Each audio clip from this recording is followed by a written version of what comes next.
자, 강의 진행하겠습니다. 네, 안녕하세요. 동차반 노동법 맡고 있는 박원철 노무사입니다. 자, 여러분들 중에 눈에 좀 익은 분도 계시고 처음 뵙는 분도 계시고 좀 그렇네요. 일단 1차 합격을 축하드리고요. 근데 별로 안 기쁘죠? 그날은 기뻤죠. 그날 채점하면서 살았다 뭐 이렇게 하면서 그래도 1차 때문에 마음 좀 졸이셨을 텐데 그래도 하나의 허들은 넘었다 이렇게 해서 기분이 좋으셨을 텐데 근데 진짜 싸움은 1차는 아무것도 아니죠. 2차가 노무사 시험의 진정한 경쟁이다 이런 얘기를 많이 들어보셨을 겁니다. 2차 시험은 솔직히 시험을 좀 구분을 하자면 고시다라고 했을 때는요. 주관식이냐 없냐가 고시에 좀 가람짓는 요소랄까요? 제가 지금 단어가 잘 안 나오는데 좀 이해를 해주세요. 얼마 전까지 뇌세포가 좀 파괴됐었거든요. 그래서 지금은 회복됐고 바이러스 없다고 지금 나왔어요. 근데 그 전까지는 미각이 사라져가지고 지금 커피를 먹는데 찬물하고 뭐가 다른지 모르겠어요. 그렇게 해서 지금 삶의 낙을 잃었거든요. 그러다 보니까 말을 하다 보면은 이게 뇌세포를 공격한다고 느껴지는 게 맛만 잃은 게 아니라 단어를 잃었어요. 말하다가 갑자기 무슨 말하고 있지? 이럴 때가 있어요. 혹시 병원 가야 되는 거 아닌가요? 아닙니다. 아직 정상이에요. 회복 중이니까 좀 양해를 부탁드리고 다시 돌아와서 1차 시험에서 객관식을 보는데 솔직히 객관식 무슨 말인지 다 알고 문제 풀 수도 있잖아요. 근데 대부분의 분들은 맥락 잘 모르고 그냥 이거 나오면 답이야 이런 식으로 공부를 많이 하시죠. 그래서 시험이 객관식만 있다라고 하면 솔직히 말하면 좀 한수하래요. 주관식 시험이 진정한 수험이다 이렇게 얘기할 수가 있겠습니다. 주관식은 단시간 내에 되지 않습니다. 여러분 뭐 중간고사, 기말고사 학교 다니시면서 대학교 다니시면서 보셨겠지만 그 암기하는 게 쉽지가 않죠. 족보라고 나름 찍어주는 것들 달달달 외웠지만은 끝나는 순간 무슨 말인지 몰라 다 날아가 버리잖아요.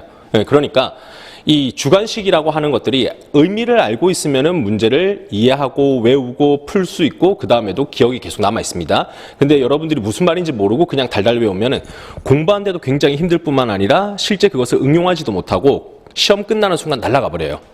그래서 이 주관식 시험은 쌓아가는데도 오래 걸릴 뿐 아니라 공부해서 실력을 현출하는데도 굉장히 오래 걸린다라고 얘기할 수가 있겠습니다. 그래서 2차 시험이 이 주관식 시험이잖아요. 여러분들이 지금 하시는 것들이 단시간에 할 수 있는 객관식보다 주관식은 훨씬 더 어려운 시험이다. 이렇게 준비를 하셔야 됩니다. 그러다 보니까 2차 시험이 이제 진정한 우리의 경쟁 시험이다라고 보셔야 되겠고 준비를 잘 하셔야 돼요. 그리고 마음가짐을 어떻게 먹고 와야 되느냐? 진짜 뭐 가벼운 마음으로 오시면은 이 주관식은 달성할 수가 없어요. 시간도 오래 걸리고 오늘은 공부했는데 내일은 까먹는 게 이 주관식이거든요. 분명히 어제 강의 들었어요. 무슨 말인지 알겠어요. 복습도 했어요. 하지만 써보라면 못 써줘요. 안 써줘요. 그래서 끊임없는 좌절을 경험하게 됩니다. 내가 이거밖에 안 되는 사람이었나? 이렇게 해서 합격할 수 있나? 근데 그걸 1년, 2년씩 쏟아부어가지고 계속적으로 나를 비난하고 자신감이 떨어지고 이렇게 해서 합격할 수 있을까 하면서 계속적으로 여러분들이 스스로의 자신감을 잃어버리면서 계속 투쟁을 해나갔는데 나중에 보니까 결국은 실력이 남더라. 이렇게 되는 게 주관식 시험이란 말이에요. 그래서 만만치 않다라고 말씀드릴 수 있겠습니다. 하지만 여러분들이 이 노무사를 준비하겠다라고 마음 먹으셨죠. 그리고 이 자격증이 얼마나 괜찮은지는 여러분들이 잘 모르실 거라고 생각해요. 그냥 괜찮다. 따면 괜찮더라 이런 얘기 들어보셨겠지만은 저는 이 강사님들 중에서 실무를 하시는 분들이 별로 없습니다. 근데 저는 실무에 지금까지 필드를 계속 뛰고 있어요.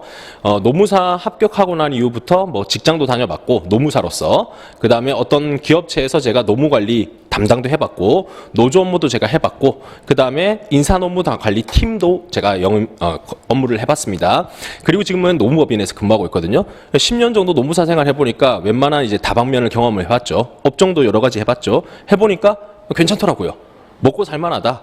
그래서 뭐 자식한테 물려줄 생각 있습니까? 물려줄 것도 없어요. 그거는 본인이 알아서 가져가야 되지만은 그래도 제 자식한테 이 자격증 괜찮으니까 준비 한번 해봐라 할 정도로 저는 확신에 찬 그 자격증이라고 생각합니다. 그러니까 여러분들이 지금 공부하겠다 마음먹은 건 잘 하셨고 이 수험은 되도록 빨리 끝내셔야 돼요. 길어지면은 재미가 없고요. 길어지면 아는 듯한데 모르고 그래서 점수는 안 나오는데 강의는 하나도 재미가 없어요. 그 공부가 되는 것 같지도 않아요. 그래서 마음 먹었다라고 한다면 괜찮은 자격증이고 인생 한번 걸만한 그런 자격이 되니까 준비하실 때 시간을 정말 압축적으로 대신 열심히 투자를 해야 됩니다. 그리고 힘든 길이기 때문에 여러분들이 실력이 안 는다는 느낌이 드는 게 정상입니다. 하지만 각오를 하셨으면 정말 최선을 다해서 준비를 한번 해보셨으면 좋겠습니다. 자, OT를 먼저 진행할 겁니다. 어떻게 강의를 진행할 거고 어떤 마음가짐으로 할 거고 그 다음 강의 시간은 어떻게 구성되어 있다 이거부터 한번 말씀을 드리고 본격적으로 강의 진행할 건데 자, 첫 번째가 동차반 목표입니다. 아마 이 강의를 보시는 분들 중에는 1차 합격하고 난 다음에 아직까지도 동차를 할지 말지 어떤 공부를 할지를 결정짓지 못한 분들 좀 계실 거라고 생각해요.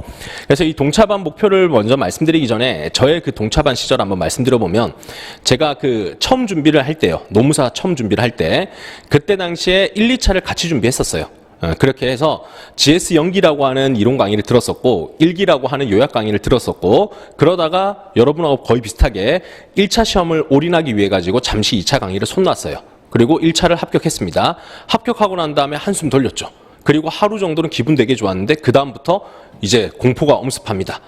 지금까지 2차 공부가 제대로 되지 않았는데 2차 시험을 내가 칠 수 있을까? 그리고 제가 OT 설명회 때 한번 말씀드린 적 있죠. 제가 시험 칠 때는 35일밖에 없었어요. 그렇게 해서 날짜가 너무 좁았기 때문에 뭔가를 새롭게 준비하기가 되게 빡빡한 일정이었거든요.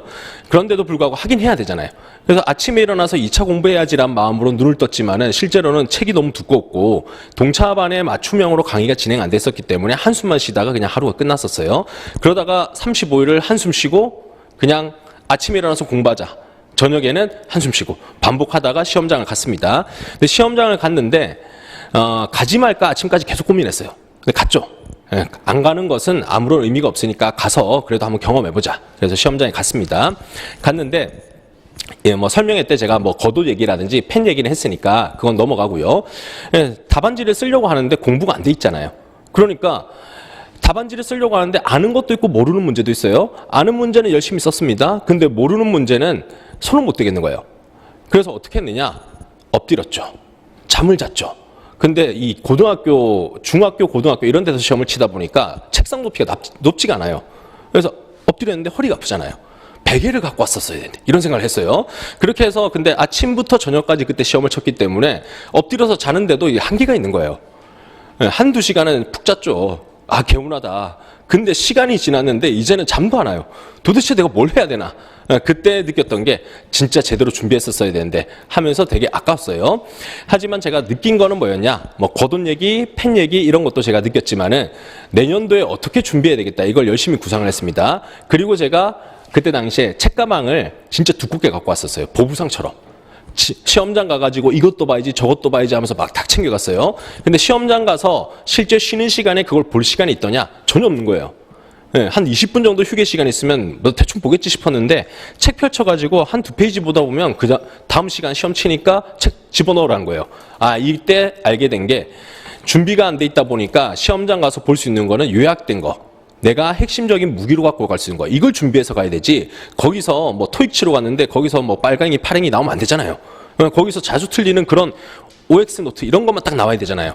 그래서 준비가 내가 너무 미흡하구나 이런 것들을 느꼈어요. 하지만 엎드려 있으면서 제가 내년도 준비는 어떻게 하겠다. 이걸 진짜 뼈저리게 느꼈습니다. 그렇게 해서 제가 동차 때는 실패했지만은 바로 제가 뛰어들어가지고 이렇게 시험 준비해서는 유예 때 공부해서 합격할 수가 없다. 더 많은 각오로 공부를 해야 된다. 그리고 공부할 때 주관식이라고 하는 게 그냥 학원에서 하라는 대로 쭉 따라갈 게 아니라 먼저 선제적으로 공부를 해야 되겠다. 이런 얘기들을 계속 마음가짐을 가졌어요. 그렇게 해서 유예생 때 제가 붙었습니다. 이 말씀 왜 드리냐? 준비가 없었다 하더라도 시험장 가는 거는 필요하다는 거예요. 갔을 때 여러분들이 이 시험이 주관식을 내가 답안지를 쓰려면 서리께 알아서는 도저히 안 써진다.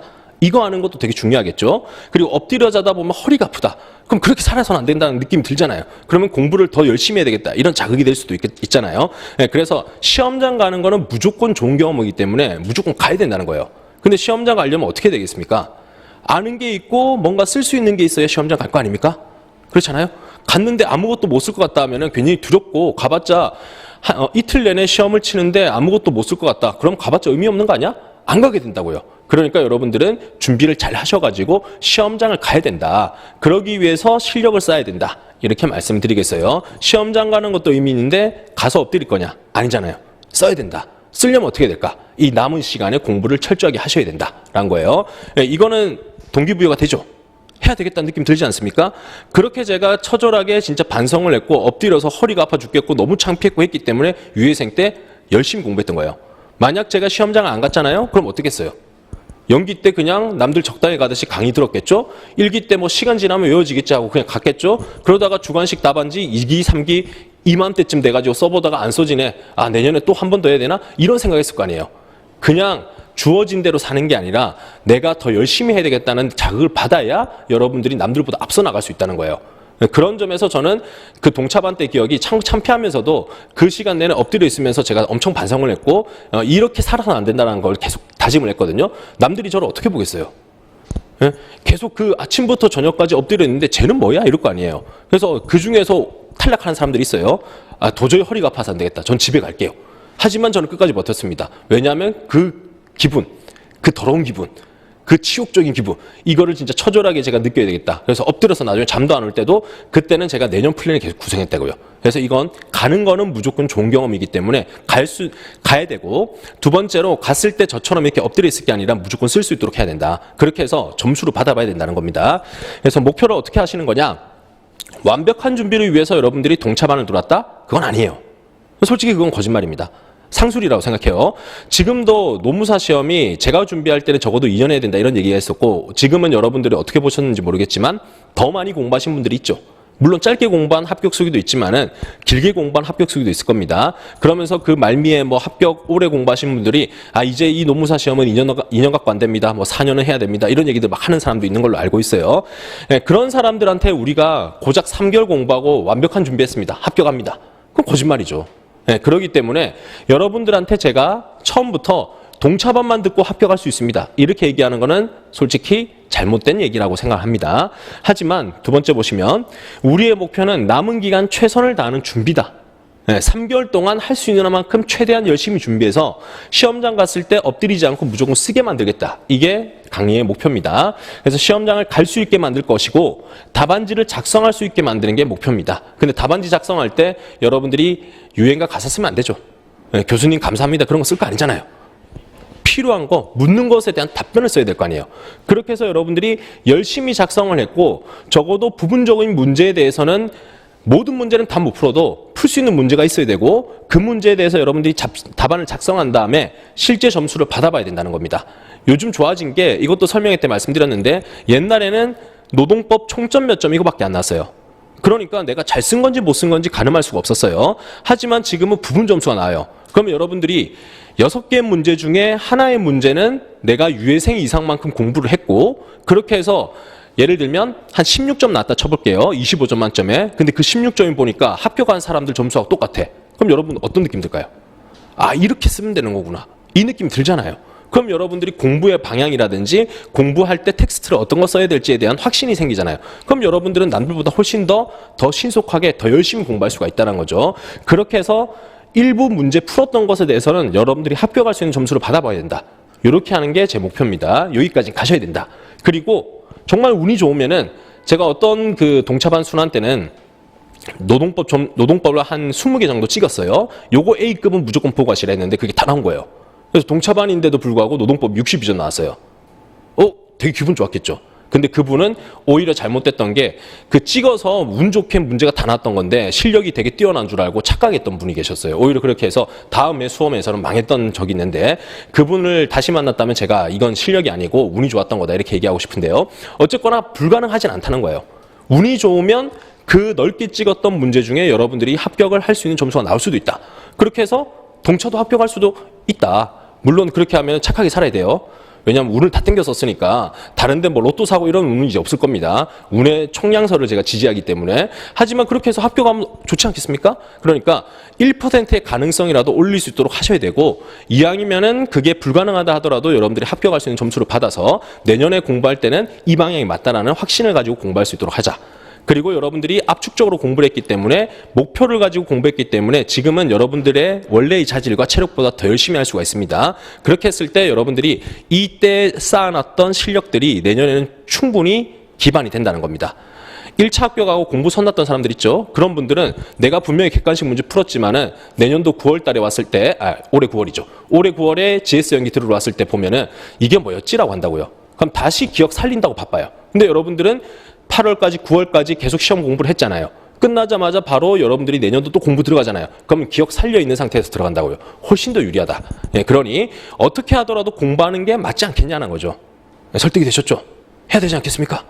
뭔가 잡상이 같습니까? 예. 어차피 여러분 노무사 합격에도 영업을 하셔야 되기 때문에 영업을 하려면 필요성에 대해서 얘기를 해야 되겠죠. 하는 게 맞는 방향이고 이게 무조건 득이 된다는 겁니다. 그러니까 열심히 해야 되겠죠. 자, 다음 가시면 강의 교재부터 먼저 말씀을 드리면 지금 뭐 대부분 구입을 잘 하신 것 같아요. 여기 보이시는 포켓북입니다. 그 책 살 때 가장 망설여지는 게 이거죠. 내년도에 새 책 나오잖아. 그럼 이거 사면은 똥 되는 거 아닌가? 그런 생각을 하지 마세요. 네, 그 생각 때문에 책을 안 산다는 거는 공부를 하지 않겠다는 건데 그럼 남는 시간 아무것도 안 하간다는 건 아닙니까? 네, 그러니까 그거는 제가 나중에라도 어떻게든 보상을 해드릴 거예요. 그래서 지금 보상에 대한 구체적인 방안은 내년도 강의 들을 때 얘기할 거고 합격하면 뭐 보상 안 받아도 되는 거잖아요. 보상을 생각하지 마시고 일단은 이 책은 일단 구입을 하셔야 강의를 들을 수 있다 이렇게 말씀드리고요. 책에 대해서 좀 말씀드려보면은 서점 가면은 뭐 이 강사 책이 좋더라 저 강사 책이 좋더라 이런 얘기들 막 있습니다. 근데 결론만 말씀드리면 노동법은 차이 없습니다. 건방진 그런 말 아닌가요? 아닙니다. 예, 노동법은 합격 수기에도 그런 얘기 있을 거예요. 뭐 대동소이하더라. 예, 텍스트 다루는 게요. 노동법 책을 이루고 있는 그 내용들 있잖아요. 그 중에 가장 핵심적인 게 뭐냐면 판례입니다. 근데 판례는 모든 노동법 강사가 거의 똑같은 판례들을 다 써요. 그러면 그 외의 내용은 뭡니까? 예, 교수님들의 해석이라든지 교수님들의 이론입니다. 근데 노동법의 바탕이 되는 그 이론서, 교수님의 기본서라고 부릅니다. 이 책이 몇 개가 있냐면 임종률 교수님의 노동법 책이 있고 그 다음에 박지순, 김영배 교수님의 노동법 책이 있고 그 다음에 김영배 교수님이 독자적으로 된 두꺼운 책이 있습니다. 이 정도 책 정도만 최근에 계속 나오고 있기 때문에 강사들이 그 책을 참고해서 책을 써요. 그럼 베이스가 되는 게 똑같잖아요. 그럼 내용이 다를 게 없잖아요. 판례도 똑같잖아요. 그러니까 결론적으로 이 강사들의 책들은요. 편제가 어디에 있느냐. 주제가 조금 다르게 편집돼 있고 강약 조절에서 조금 차이가 있을 뿐이지 다루고 있는 내용은 똑같다는 거예요. 그러면 어떤 책을 사더라도 문제가 없겠죠. 그래서 선택의 기점이 돼야 될 건 뭐냐면 여러분들은 동차생이기 때문에 지금 많은 텍스트를 읽을 수가 없습니다. 그럼 여러분들은 지금 뭘 봐야 되냐? 요약서를 보셔야 돼요. 책을 시간이 많다면은 긴 글을 읽으시면서 무슨 말이구나 하고 여러분들이 이해한 다음에 이 중에서 중요한 내용은 이거구나 하고 발췌하는 거 이렇게 해야 원래 공부가 됩니다. 그런데 지금 여러분들이 그 긴 글을 읽고 무슨 말인지 이해한 다음에 여기서 외울 걸 선정하자 하면은 시간이 벌써 시험날이 와버려요. 그럼 그 시간을 줄여야 되겠죠. 그 긴 글을 요약해서 핵심은 이겁니다. 이렇게 하는 거를 작업해 놓은 게 이 요약서입니다. 이해가 좀 되시죠? 그래서 여러분들은 텍스트를 읽어보고 텍스트에서 중요한 내용을 발췌하는 시간을 제가 줄여놓은 겁니다. 근데 단점이 있죠. 요약서의 단점 뭐냐면은 긴 글을 읽으면서 이게 무슨 말이구나 하고 이해를 하셔야 되는데 이해할 수 있는 시간 안 줘요. 그냥 이 책에 있는 거는 외워서 그냥 책을 다 써야 됩니다. 그러니까 여러분들이 굉장히 압박감이 들죠. 무슨 말인지 이해도 잘 안 됐는데 외우라고 그러고 이거 다 써야 됩니다 하니까 얼마나 이게 힘든 과정이에요. 그래서 이게 필수적인 게 뭐냐면은 이 교재를 가지고 강의하는 강의를 꼭 들어야 된다는 거예요. 요약서의 단점은 이겁니다. 풀어주는 거를 제가 머릿속에서 정리를 다 했잖아요. 그래서 제가 강의 중에 풀어드릴 거예요. 그럼 그걸 가지고 여러분들은 이런 뜻이구나 하고 이해하셨으면 외우는 거 뭘로 해야 된다? 이 책을 보고 외우셔야 된다는 겁니다. 그래서 정리는 제가 다 해놨으니까 여러분들이 이 주제와 분량은 어떻게 보면 다른 책보다 얇은데요 라고 생각할 수 있는데 절대 답안지 쓰는 데 있어서는 작지가 않습니다. 이것도 외우기 되게 힘드실 거예요. 그래서 이 책에 있는 것만큼은 특히나 강의 중에 제가 중요하다는 주제만큼은 외울 수 있도록 하셔야 된다. 이렇게 생각하시고요. 여기 있는 물음을 벌써 답변해버렸어요. 교재에 있는 내용을 다 외워야 되나요? 여기 있는 내용이 안에 들어갈 내용이 답안지에 들어갈 필수 내용들이에요. 원래 이론은 더 많다고요. 김영배 교수님 노동법 책을 한번 가서 서점에 가서 보세요. 이거는 베개로도 못 써요. 높이가 너무 높아요. 그래서 베고 자면은 목이 꺾일 것 같은 느낌이 들어요. 근데 그런 책을 요약을 해가지고 정리 다 했잖아요. 폰트도 훨씬 크게 줄 다 띄워서. 그러니까 이 내용이 핵심 중에 핵심이고 이 내용만큼은 답안지에 써야 된다 이렇게 말씀드릴 수 있겠어요. 근데 이 중에서도 여러분한테는 진짜 필요한 주제만 꼽아가지고 요건 이해만 하시고 가면 됩니다. 요거는 그대로 외우세요. 이렇게 제가 선정을 해드릴 겁니다. 그럼 여러분들이 일주일 동안 그 중요하다는 주제들을 달달달 외우고 오시는 거예요. 자, 다음 가시면은 추가 준비물이라 돼 있는데 요건 서점 가시면은 그 2차 공인노무사 시험 답안지가 있습니다. 그냥 그 노무사 답안지가 여기 펜이 있네요. 이렇게 백지가 있고 여기에 그냥 줄만 그어져 있어요. 이렇게 줄만 그어져 있는 게 있어요. 그 다음에 여기 한 줄 정도가 이렇게 한 칸이 있을 거예요. 여기 앞에다가 이제 목차를 쓰는 겁니다. 그 다음에 요 옆에는 이제 줄글대로 해서 여러분들이 칸을 채우는 겁니다. 그냥 줄 그어져 있는 연습지 아닌가요? 이렇게 생각이 드는데 이걸 지금부터 연습을 하셔야 돼요. 예, 연습을 하더라도 여러분들이 쓸데없는 걸 쓴다 하더라도 여기다가 여러분들이 무조건 장난을 한다. 여기다가 연습지를 쓴다. 이렇게 생각하시고 이걸 사세요. 이걸 사셔가지고 이걸 언제 활용할 거냐면은 오후에는 제가 이거 강의를 할 거잖아요. 그리고 저녁에는 제가 문제풀이를 하겠다 했잖아요. 그 답을 여기다 쓰시는 거예요. 그러니까 오늘 저녁 드실 때 그때 이 고시촌 주변에는 팔거든요. 네, 거기 가서 서점 가가지고 노무사 2차 시험지 있나요? 이렇게 물어보시면 두꺼운 거 줄 거예요. 그걸 사셔가지고 거기에 지금부터 쓰는 연습을 하셔야 됩니다. 네, 이게 왜 지금부터 연습을 해야 되냐면 여자분들 같은 경우에는 좀 높은 확률로 글씨가 좀 작은 경우들이 있어요. 요 답안지가 실제 시험장에 있는 그 줄과 간격이 그대로 되어 있습니다. 그래서 내 글씨가 너무 작지 않을까? 그리고 내 글씨가 너무 망가지지 않을까? 이런 것들을 지금 이 연습지를 통해서 좀 확인하셔야 된다는 거예요. 시험장 가서 이거를 그 자리에 와가지고 나의 이 형태를 좀 바꾼다는 거는 말이 안 된다는 거예요. 지금부터 연습하면서 글씨가 너무 작습니다. 줄 띄우세요. 이런 것들을 제가 좀 알려드릴 거니까 요거를 계속 연습하시면 좋겠다. 이렇게 말씀드리고 그래서 저녁에 치는 모든 복수 퀴즈, 그 다음 모의고사 다 이걸로 하신다라고 생각하시면 되겠습니다. 온천반도 사세요. 지금 여러분 실강보다 온천반이 더 많거든요. 근데 온천반은 솔직히 말하면은 안 할 것 같아요. 그래서 제가 좀 걱정이 되는데 이 강의를 원래 6시간 내내 강의를 했을 때 과연 효과가 있을까라고 생각을 해봤는데 효과가 없겠죠. 제가 동차반 여러 번 해봤는데 다음 주에 시험 치니까 준비해 오세요 하면은 많은 분들이 시험 치는 시간에 안 와요. 왜 안 오지? 하고 제가 기다리고 있으면은 뭐 30명이 강의를 듣잖아요. 그럼 시험 치러 온 사람 3명이에요. 나머지는요 시험 시간 끝날 때쯤 맞춰가지고 쓱 들어와가지고 강의만 듣고 갑니다. 그렇게 했을 때 여러분 시험장 가서 쓸 수 있을 것 같아요? 못 쓴단 말이에요. 네, 그렇기 때문에 제가 강의 시간 중에 일부러 잡았어요. 그 전에 잡으면은 여러분들이 쓰라 그러고 자율에 맡기면은 희한하게 자율은 오히려 방임이 되더라. 강사는 열심히 부르짖지만은 여러분들은 그냥 그 시간이 너무 두렵기 때문에 그냥 회피하더라. 그래서 제가 아예 강의 중에 집어넣어 버렸고 오히려 제가 강의를 줄이겠다라고 했죠. 강의를 줄이고 그걸 아예 그냥 머릿속에 집어넣는 걸 해버리겠다. 이렇게 지금 설정을 한 거거든요. 그래서 여러분께도 미리 말씀드립니다. 저녁에 갈 생각 하지 말아라. 눈에 다 보고 있다. 뭐 집에 부모님이 아프셔서 한 번은 봐드릴게요. 한 번은 봐드리는데 여러분 올해 시험 칠 때 배우셨죠? 가족 돌봄 휴가, 가족 돌봄 휴직. 만약 가족 중에 돌본 사람이 다른 사람이 있다라고 하면 여러분들은 허용되지 않아요. 이제는 여러분 근로자라 생각하시고 1일 6시간 소정 근로시간이니까 그 시간 내는 무조건 퇴근은 없다. 이렇게 생각하고 공부를 하셔야 됩니다. 그래서 미리 말씀드렸으니까 갈 생각하지 마라. 무조건 쓰고 그 다음 평가받고 여러분들이 해설 듣고 오늘 끝내고 간다. 이렇게 생각을 좀 하셔야 되겠어요. 자, 다음 넘어가시면 학습 방법은 자, 예습하지 말고 복습을 무조건 철저하게 하셔야 됩니다. 그리고 복습하는 방법은요. 일단 어쩔 수 없어요. 자주 읽어야 됩니다. 여러분들이 지금 익숙치 않은 텍스트를 보시는 겁니다. 객관식 때도 뭐 판례 얘기 보셨고 법조문 보셨지만은 솔직히 그거는 법조문 중에 이렇게 돼 있죠. 이 단어 나오면 답이에요. 이렇게만 강의를 했잖아요. 근데 이제는 여러분들이 판례를 써야 돼요. 그 긴 줄에 있었던 판례를 여러분들이 외운 다음에 써야 돼요. 그럼 어떻게 해야 되겠습니까? 문장 구조, 단어를 익숙하게 만들어야 되죠. 그래서 처음에는 속독을 하는 겁니다. 속독을 하는 이유는 일단 여러분들이 처음과 끝이 어떻게 되는지를 한번 왔다 갔다 하셔야 돼요. 그렇게 하면서 단어가 이렇게 생겼더라, 문장이 이렇게 생겼더라 이런 것들을 친숙하게 만들어야 됩니다. 그렇게 하기 위해서 속독을 해서 속독은 무슨 말인지도 모르고 시간을 그냥 속도를 내가지고 끝까지 일단 가는 거예요. 그걸 먼저 하시고요. 그 다음 두 번째는 목차 중심 정독이라 되는데 법학 과목은 목차가 되게 중요합니다. 인사논문관리나 다른 과목은 상관없어요. 인사논문관리 경영학적인 관점에서의 그 강의들은요. 목차를 아예 따지 마라 이렇게도 얘기합니다. 근데 법학 과목은요. 목차가 곧 내용입니다. 그래서 목차가 들어가 있으면은 오히려 채점하시는 교수님들이 그럼 내용 제대로 썼고 있구나 하고 넘어가는 경우도 있어요. 그래서 목차가 되게 중요하다는 거 아시겠죠?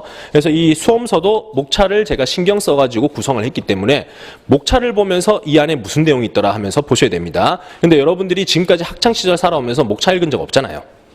그렇지 않습니까? 대학교 때 총론 적혀 있는 거 본 적 있습니까? 안 보고 그냥 넘어가잖아요. 그러니까 안에 있는 텍스트만 여러분들이 습관적으로 읽지 목차를 보지 않아요. 근데 이 법학의 답안지는 목차만 잘 구성해도 반은 먹고 들어간다. 그렇기 때문에 두 번째 읽으실 때는 내가 지금 어디를 보고 있다는 걸 계속 상기하면서 봐야 됩니다. 목차를 열심히 보고 그 목차를 열심히 읽은 다음에 그 안에 내용이 뭐다. 이렇게 한 다음에 이 목차의 내용이 뭐였구나 하고 요약도 해보고 이렇게 하셔야 됩니다. 그럼 세 번째 읽으실 땐 세부 내용을 이제 정독한다라고 돼 있죠. 자, 목차에 힘을 주고 읽었는데 목차 그리고 속독 이렇게 해보니까 대략 무슨 내용인지는 알겠고 앞으로 어떤 내용 전개되는지도 알게 됐어요. 그러면 이제 외우기 위한 공부를 하셔야 됩니다. 그래서 하나하나 여러분들이 꼼꼼하게 글을 읽는 연습을 하셔야 됩니다.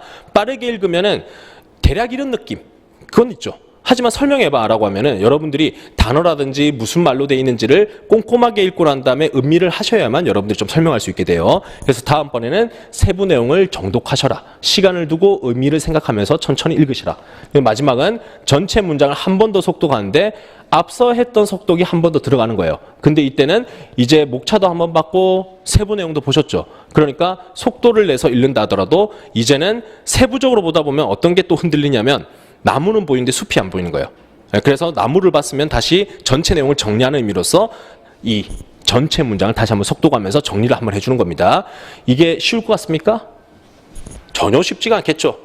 그런데 꼭 지켜주셔야 될 거는 제일 좋은 거는 오늘 강의가 끝나고 나면 밤 10시잖아요. 집에 들어가서 뭐 하실 거예요? 자야죠. 공부한다고 힘들었는데 이런 생각을 하면 안 된다고요. 네? 그런 생각을 하면은 여러분들은 그럼 내일 아침에 일어나가지고 책을 딱 펼치잖아요. 내일 또 강의 있잖아요. 그렇잖아요. 다른 수업도 들어야 되잖아요. 그럼 또 그 수업 들어야지 하고 그냥 지하철 타고 오겠죠. 온 다음에 또 강의 듣겠죠. 그러다 보면 일주일 내내 강의만 들었지 복습은 하나도 이루어지지 않습니다. 그리고 여러분 이틀만 지나보세요. 강의 내용 하나도 기억 안 나요. 6시간 동안 힘들었던 기억은 나죠. 근데 뭘 배웠지? 하면 기억나는 것도 있지만 안 나는 게 많을 거라고요. 그렇게 해서는 효과가 엄청 떨어진다는 겁니다. 그래서 오늘 자기 전에 뭘 하셔야 되냐? 적어도 이건 하셔야 된다. 그리고 여기까지도 가면 좋겠다. 근데 그거는 집이 거리가 있으니까요. 뭐 나는 대전 사는데요. 3시간 걸리는데요. 그런데 제가 뭐 잠도 자지 말고 하세요. 이렇게 하는 거 좀 무리고 가까이 있다라고 한다면 적어도 여기까지는 하시고 주무셔야 된다. 그래야 내일 아침에 요걸 읽고 요거 읽고 하는 걸 할 수가 있다. 일단 내일 강의 듣기 전까지 끝내야 된다. 요 한 순환을. 이해가 되셨어요? 할 수 있겠어요? 지금 끄덕끄덕 했어요. 예, 그랬는데 다음 주에 와서 하셨습니까? 이렇게 하면 환불하려고요. 이렇게 하시면 안 되는 거예요. 예, 어렵지 않습니다. 시간을 들여서 하기만 하면 돼요. 예, 시간을 내서 억지로 목표를 두고 해야 된다는 거예요. 근데 안 하면 어떻게 된다? 누구도 체근하지 않기 때문에 누구도 당신 지금 떨어져 이런 얘기 안 하기 때문에 그냥 놀고 있는 게 너무 익숙해진단 말이에요. 그리고 여러분 스스로 위로를 합니다. 강의 들었잖아. 누구는 1차 치고 놀고 있는데 나는 강의 들었잖아. 그럼 난 잘하는 거 아니야? 이러면서 스스로 위로하다가 2차 시험장 가가지고 하나도 안 써지네. 역시 동차반은 사기였어. 이렇게 된다고요. 예, 미래가 그려지지 않습니까? 숱한 사람들을 만났겠죠. 예, 그랬을 때 대부분의 학생들이 동차반 사기입니다 하는데 그럼 그 정도까지 공부를 했느냐 해보면 대부분 말이 없어요. 모의고사 다냈습니까? 말이 없어요. 그러니까 합격을 해내는 사람들은 하라는 거 하고 그것도 빠른 시간 내에 하고 외우라는 거 외우고 그냥 이렇게 여러분들이 체념하고 내 인생 뭐 별거 있나 하라는 대로 해야지 외우라는 거 외워야지 안 외워지면 계속 외우도록 노력해야지 이렇게 하는 사람들이 빨리 붙습니다. 빠른 길을 찾지 마시라. 없더라 그런 거. 예, 옛날에 어떤 대왕이 얘기했죠. 수학에 왕도가 없다. 예, 암기에도 왕도가 없습니다. 좀 빨리 아는 사람이 있다라고 한다면 평소에 여러분들이 노동에 관심을 가졌다. 제가 진짜 빨리 붙은 사람 만났어요. 제가 수험생 때 제가 합격을 하고 채점자로 살 때였는데 어떤 분이 강의에 잘 나오지도 않았어요. 근데 그해 1, 2차 동차 합격을 했습니다. 그래서 너무 놀래가지고 이분의 이력이 뭔지를 봤는데 이분이 일단 첫 번째 기자 출신이에요. 글빨이 있겠죠. 두 번째 이분은 노조위원장이에요. 벌써 이미 어떻습니까? 이거를 책으로 배우기 전에 이미 본인의 생활로 벌써 체득이 돼 있잖아요. 그런 분들은 글은 이렇게 돼 있습니다. 판례가 이렇습니다 하면 바로 외운다고요. 근데 여러분들은 비경지식도 없죠. 평소에 글 쓰고 살지도 않았죠. 너무 죄송합니다. 인터넷 글짓기 이건 무시하고. 그러니까 이런 류의 여러분들이 공부를 안 해봤기 때문에 여러분들은 지금 모두 전공불문 능력치는 제로에 수렴한다라는 거예요. 그러니까 어떻게 해야 되겠습니까? 시간과 노력을 들이는 수밖에 없다. 그렇게 체념을 하고 따라오셔야 되겠습니다. 자, 그렇게 해서 요게 한 사이클이다. 한 사이클. 4번 읽었다라고 얘기하시면 안 돼요. 이렇게 해야 여러분들이 대략 이런 느낌입니다라고 얘기를 할 수 있지. 그래서 시간이 난다면 이거를 주말에 더 집중적으로 하고 오시는 겁니다. 그래서 주중에 한번 하고 주말에 토, 일요일 있잖아요. 이때 여러분들이 한 번 더 하고 온다. 이렇게 생각하시면 좋겠습니다. 자, 그 다음에 처음부터 중요하다고 생각하는 문장에 밑줄 표기하지 마라라고 돼 있죠. 자, 습관적으로 여러분들이 문장에다가 줄을 그으면서 공부하신 분들이 있는데 솔직히 다 중요한 문장이라서 다 줄 거야 돼요. 근데 그렇게 해서는 여러분들이 그 강력한 임팩트를 좀 만들 수가 없습니다. 그래서 공부하시다 보면은 중요한 건 다 중요하다고 했죠. 그러니까 동그라미 쳐야 될 거는 내가 볼 때 중요하다 생각했던 단어 있죠. 그거를 동그라미 치십니다. 또는 밑줄을 긋습니다. 요걸 하라는 이유는 뭐냐면 그게 핵심 단어가 되어서 그 단어를 중심으로 내용을 여러분들이 연결을 시키는 거예요. 이해가 좀 되세요? 네. 외울 수 있는 지점을 하나 만들어야 될 거 아니에요. 그렇게 했을 때 여러분들이 1에서 100까지가 아니라 50을 떠올리면 그 앞에 그 뒤에 숫자가 떠오르듯이 전체를 다 1에서 100까지 쭉 읊고 있을 게 아니라 50, 그러면 그 앞에 40, 그 뒤에 60 이렇게 떠오르듯이 가운데 지향점이 될 수 있는 단어를 줄 긋으시면 되는 겁니다. 그래서 공부하시면서 무조건 줄 긋지 말고 필요하다 생각하는 문장에 또는 단어에 줄을 긋고 그래서 다음에 그 내용을 떠올릴 때는 목차 아래 이런 단어가 있었지. 그러면 내용은 대략 이랬었지. 이런 식으로 여러분들이 현출한 연습을 하시는 겁니다. 자, 그리고 누적 복습을 꼭 해주셔야 된다. 이거는 이번 주는 아니고 다음 주부터 하셔야 될 거예요. 누적 복습이 뭐냐면 1주차 복습하셨죠. 그 다음에 2주차 강의 들었죠. 그럼 2주차 강의 들었을 때 또 2주차 복습하죠. 그럼 1주차가 사라지죠. 그렇게 되면 여러분들이 이 8회에 걸쳐 있는 우리의 강의가 다 듣고 나면은 어떻게 돼 있겠어요? 오늘 들었던 강의는 사라져 있어요. 그럼 답안지는 시험 범위는 이 전체가 나올 거 아니에요. 이 전체 중에서. 그러면 여러분 시험장 갔을 때는 시험 강의 아무리 이 동차반 강의를 들었지만은 9월 달에 시험 치러 갔을 때는 초기화 돼 있다고요. 그러면 안 된다. 그러기 위해서는 자, 복습을 충실히 하실수록 누적 복습할 때 효과가 발휘됩니다. 복습을 잘 해놓으면은 다음번에 이 1주차 복습을 할 때는 복습이 잘 됐으면 빨리 봐진단 말이에요. 그래야 2주차 복습하겠죠. 또 3주차 강의 들었을 땐 다시 또 1주차, 2주차 복습이 들어가야 되는 거예요. 이해가 좀 되세요? 네, 그렇게 해서 계속 물고 들어가는 겁니다. 그 시간은 똑같이 가는 게 아니에요. 공부가 정리가 돼 있으면은 내용 보고 이런 내용이 있었지 하고 눈으로만 보고 가도 여러분 기억은 다시 재생이 됩니다. 공부를 열심히 했으면. 근데 공부가 안 돼 있으면은 1주차도 2주차 때 똑같이 시간 들어갈 거고 3주차 복습을 해야 되는데 또 1주차가 또 시간 들어갈 거예요. 그러니까 이때 열심히 해주셔야 누적 복습이 가능해집니다. 그래서 계속 그 과거 진도들을 물고 들어가셔야 된다. 그래야 마지막 갔을 때 그리고 여러분 혼자 공부하시는 8월 달에도 전체를 다 복습할 수가 있다. 이것도 여러분들이 꼭 해주셔야 되겠습니다. 그러니까 쉽지가 않겠죠. 그래서 복습이 한 주 한 주가 정말 치열하게 하셔야 된다. 이렇게 말씀을 드리고 자, 다음 가시면 강의 진행은 이미 강의 계획서 보셨겠지만은 오후 시간 동안은 강의를 진행합니다. 그리고 오늘 배웠던 내용을 가지고 바로 저녁 시간에는 일단 퀴즈 풀이를 할 거고 여러분한테 복습하는 시간을 드릴 거예요. 네, 강의 끝나고 난 다음에 자 30분 동안 복습하세요 하고 여러분한테 읽을 시간 드리고 그 다음에 제가 쪽지 시험을 치는 거예요. 그렇게 해서 주관식 문제 물음 한 10점 또는 15점짜리의 짧은 그리고 판례 빈칸 이런 것들을 낼 겁니다. 그럼 여러분들이 복습한 내용대로 푸시게 되겠죠. 그리고 제가 간단하게 한번 해설을 해드릴 거예요. 자, 그렇게 해서 한번 1차 복습했죠. 그 다음번에 뭐 하실 거냐. 요렇게 우리 시험이 나오지 않죠. 시험에 나올 수 있는 문제대로 복습을 하셔야 되겠죠. 그래서 사례 문제를 드릴 거다. 이 사례 문제는 해설지도 드리겠지만 그 전에 여러분한테 또 쓰라고 시킬 겁니다. 그러면 여러분들이 주어진 시간 동안 공부했던 내용을 바탕으로 문제를 풀어보는 걸 하실 겁니다. 근데 이론을 배웠지만은 문제의 해결까지, 결론까지 가기 힘들 거예요. 그래도 여러분들이 힘들어도 한번 해보는 겁니다. 하고 난 다음에 해설을 또 할 겁니다. 네, 그래서 이게 두려워서 집에 가실 수 있는데 가지 마라. 어디 가냐. 네, 집에 갈 생각하지 마라. 시험장 가서 엎드려 잘 거냐. 허리 아프다 그거. 네, 그러니까 지금 우리 같이 하자라고 말씀드린 거예요. 무려 2번이나 써보고 모의고사는 이렇게 푸는 거구나 하고 감이 잡히시면은 여러분들은 남들보다 더 빨리 나갈 수 있다는 거죠. 자, 힘들지만 꼭 해보자라고 말씀드리고 제가 같이 있으면서 해설해 드릴 거고 그 다음에 또 사례 문제에 대한 해설 이런 것도 같이 할 겁니다. 그리고 어차피 정말 안 되면 오픈북을 하셔도 됩니다. 하지만 오픈북보다는 웬만하면 여러분들이 치열하게 여러분 생각을 써보는 걸 해보셨으면 좋겠습니다. 그럼 답도 다 알려드리고 했기 때문에 첨삭은 어떻게 이루어집니까? 라고 하는데 첨삭은 솔직히 의미가 없어요. 그렇지 않겠습니까? 첨삭이 의미가 있으려면 여러분들이 암기가 다 됐다는 전제에서 답안지를 쓰고 그런 다음에 여러분 썼던 문장이 틀렸습니다. 맞습니다. 이런 건 더 추가하세요. 이렇게 의미 있는데 여러분한테는 지금은 거기까지 가기보다는 지금 여러분 실력으로는 어떤 등급이 나올 수 있습니다 해서 등급평가 정도만 이루어질 겁니다. 그래서 왜 아무것도 안 써줬습니까? 하고 실망하지 마시라. 지금은 여러분들이 이거 더 쓰세요 이런 평가를 받기보다는 제대로 된 해결책으로 내가 도출했습니까? 이런 평가를 등급평가를 받아보는 게 더 유익할 거고 내는 게 더 중요하겠죠. 감시하고 있다. 내지 말라 하면 여러분 안 쓸 거 아니에요. 그렇지 않겠습니까? 예, 휴대폰 가지고 계속 강아지 사진 보고 고양이 보다가 게임 좀 하다가 그러다 집에 간단 말이에요. 그래서 제가 지켜보고 있을 거다. 이름 보고 이렇게 공부를 하고 계시구나. 이렇게 할 거니까 받을 거다라고 말씀을 드립니다. 자, 온천반도 무조건 작성해라.